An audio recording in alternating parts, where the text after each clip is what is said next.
Hello everyone and welcome back to Russell's Movie Reviews, the show where I review stuff that's mostly pretty good of maybe one of the best movies of all time, or a film that absolutely sucks and should remain in the depths of hell.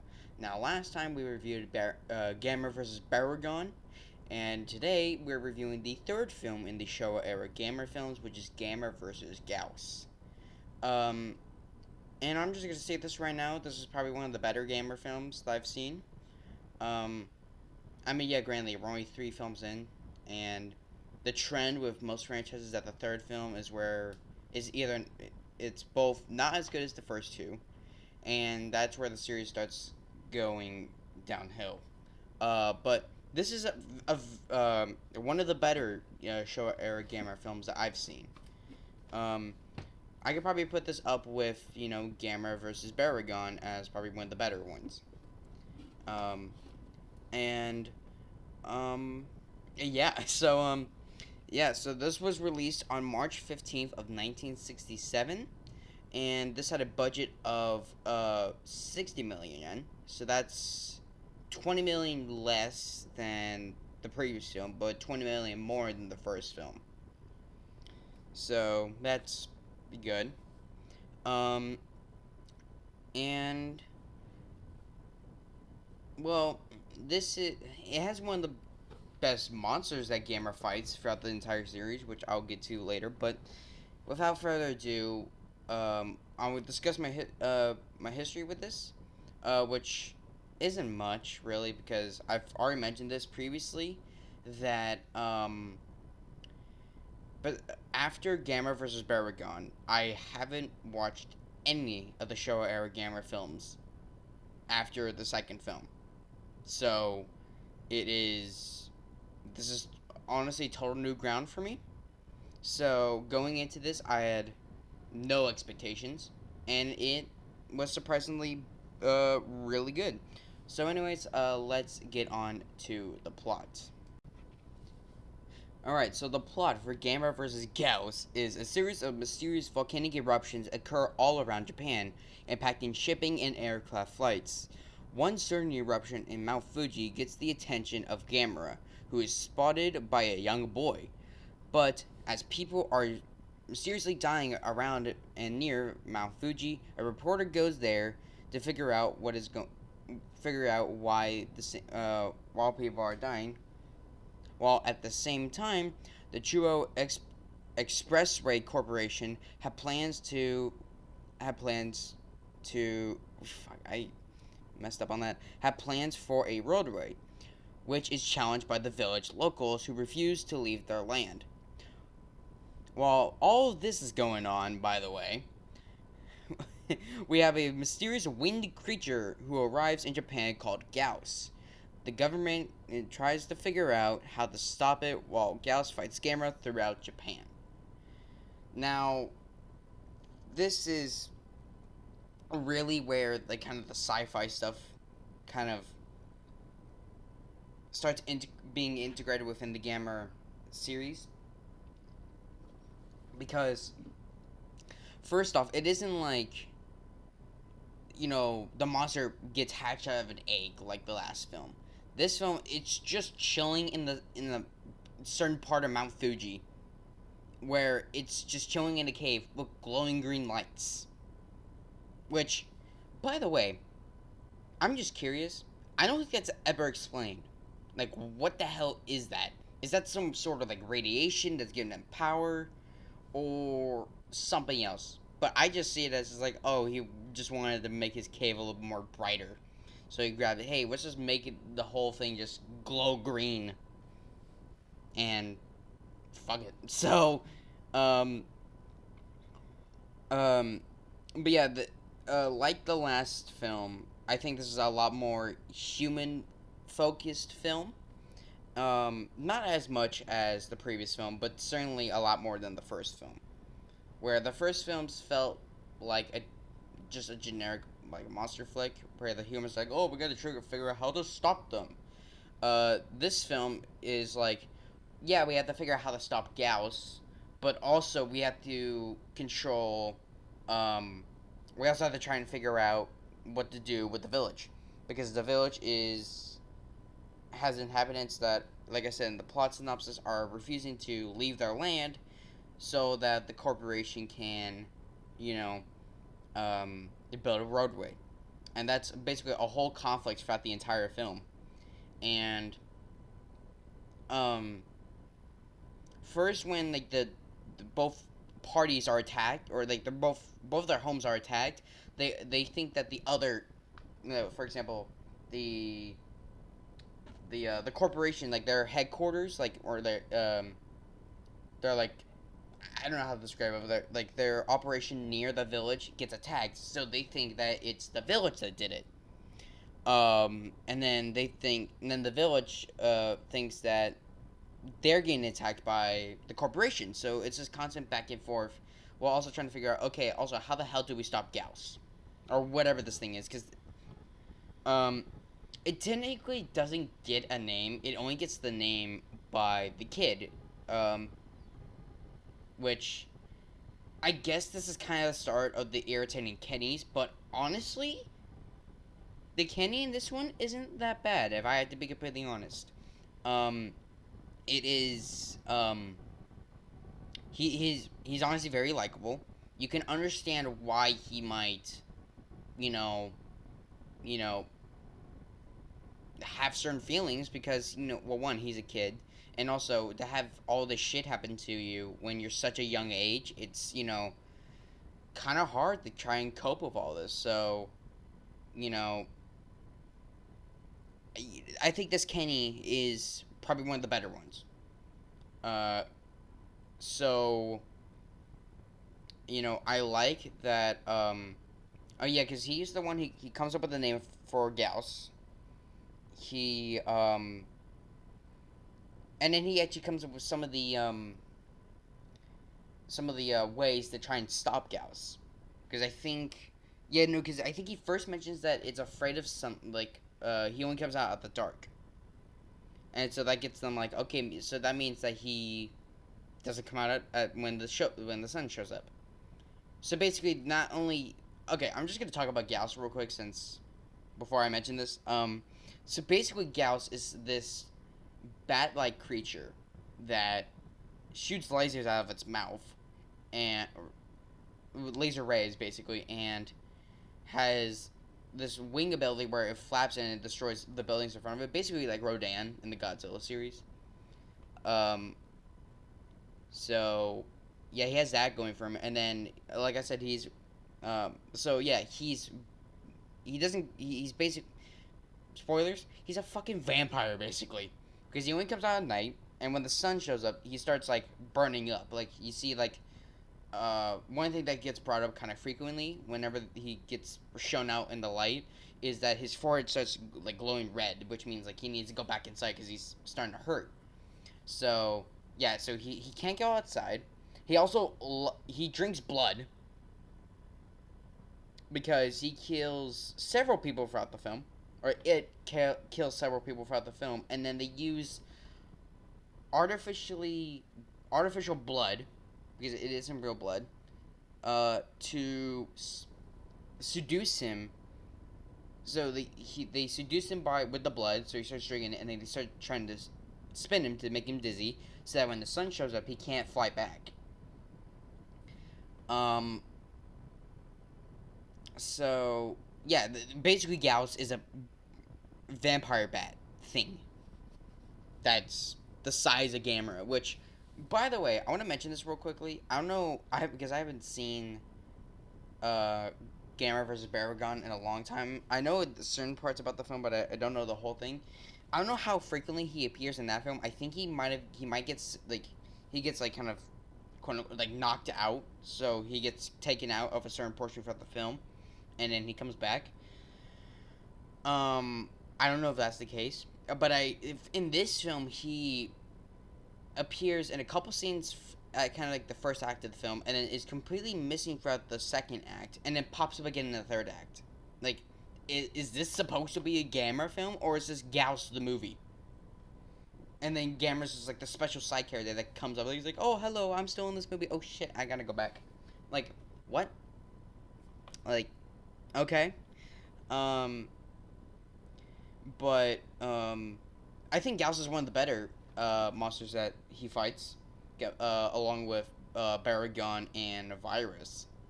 Um, because they're all creative. They all have some sort of unique powers that are actually interesting, and they all look like something you don't really see every day.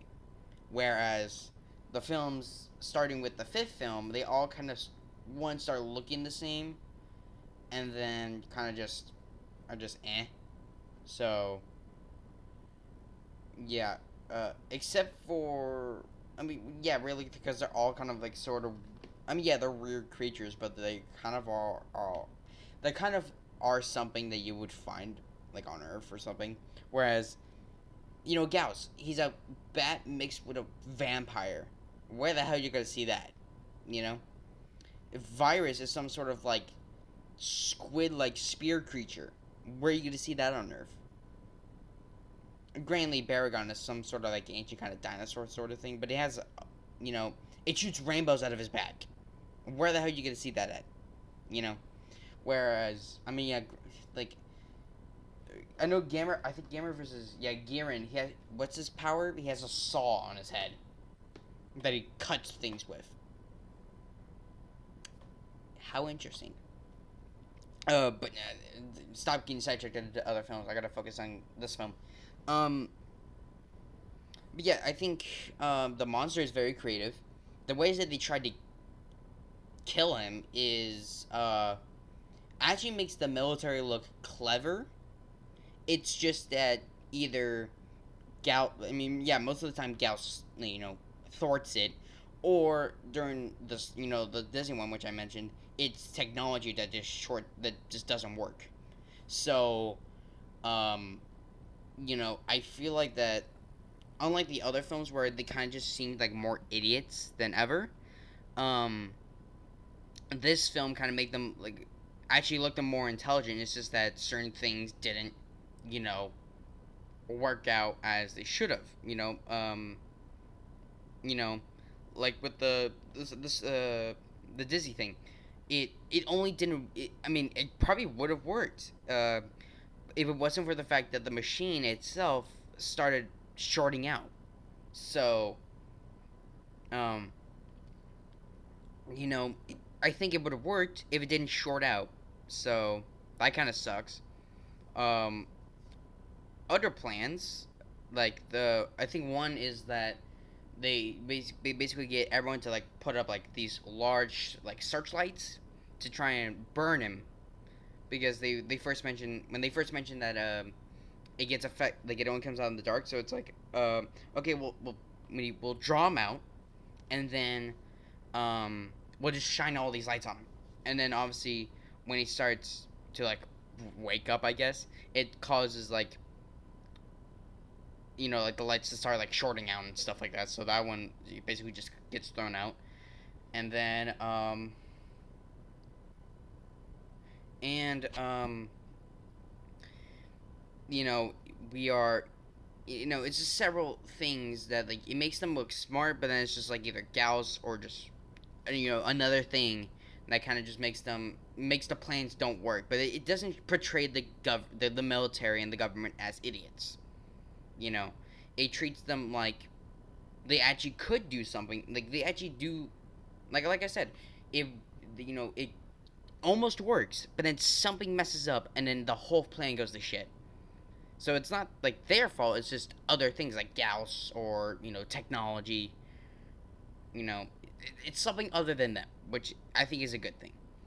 um and yeah, same as usual, the monster stuff is all great, which honestly, there's only like a couple fight scenes, monster fight scenes throughout the entire film. There's one at like the first act, and then you see like a couple parts of like Gauss, messing stuff up with the military, and then Gamera again shows up only in like the final act and only has that final fight scene. So there's technically only like 2 or 3 fight scenes, like giant monster fight scenes throughout the entire film. I think that's really one of the only complaints I have with this film is that there should have been at least like 1 or 2 more giant monster fight scenes. Um, but grandly, this film is only like 86 minutes, so I guess I can see why it doesn't have that much, but still, maybe one or two more giant monster fight scenes would have kind of helped to kind of possibly you know get people's attention a lot more you know into the film. Um, but yeah, I guess really that's really is about it for the film. So I guess fun facts and then my final rating for the film.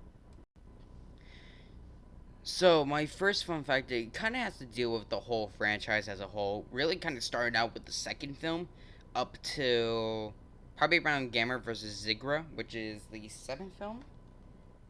Yeah. So basically, all the Showa Gamera films, even though they're supposed to be a lot more child friendly and childish compared to the Godzilla films, which were a lot more serious.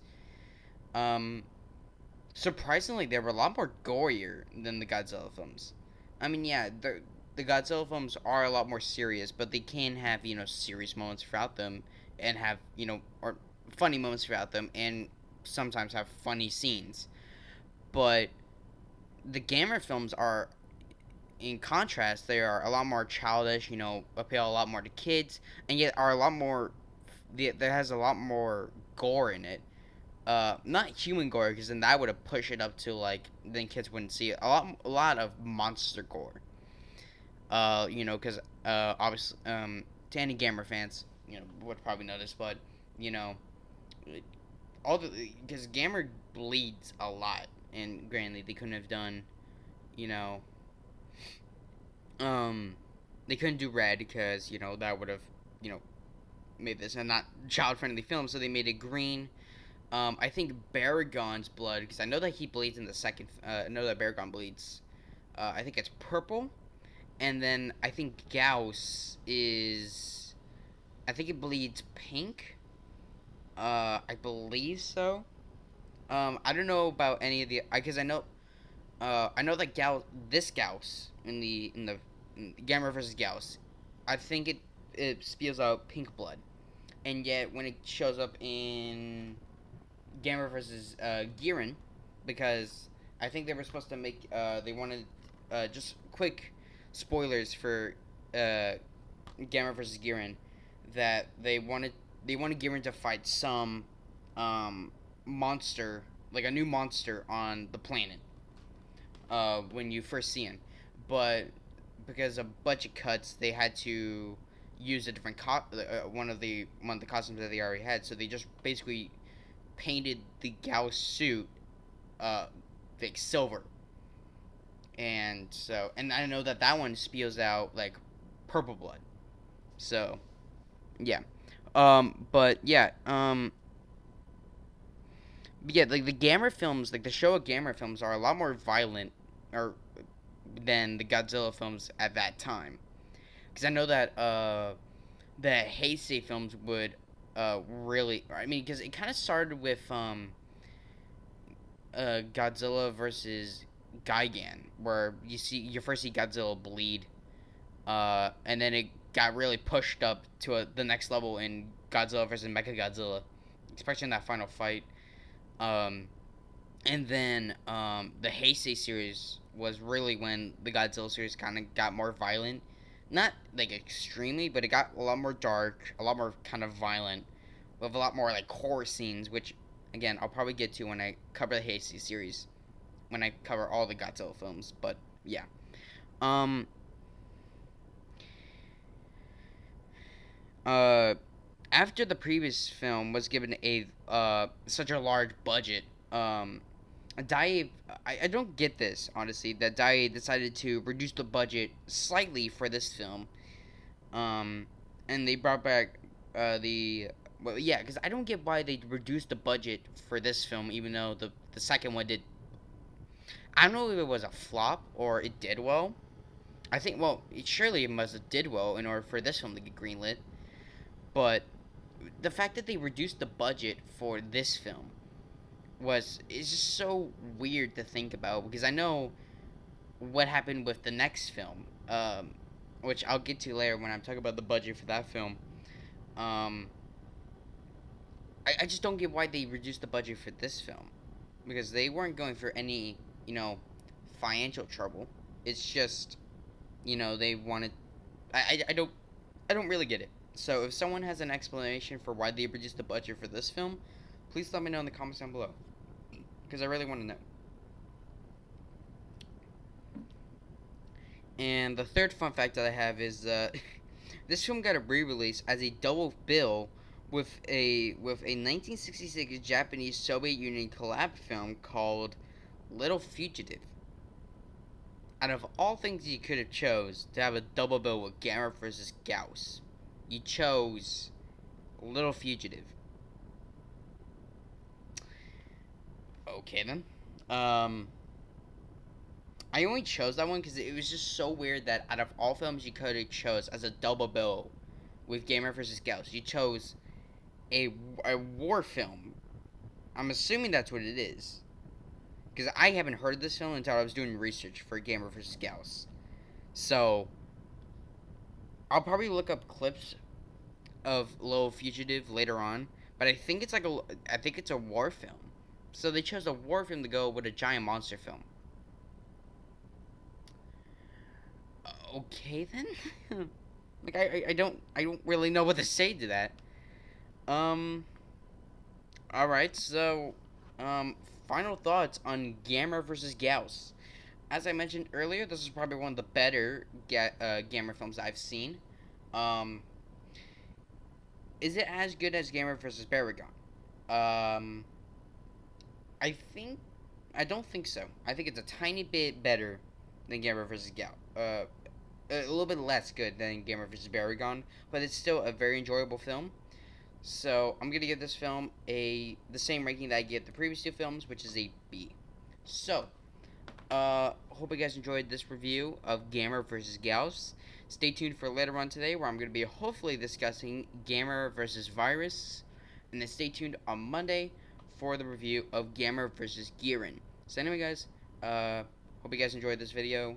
You can click over here to click on my face to go to my channel, or click down at my channel name down below, and make sure to hit that subscribe button and hit that bell icon to get notified when future videos are coming out, and click over here to click on these random videos. So anyway, guys, stay tuned for later on today for the Gamer vs. Virus video.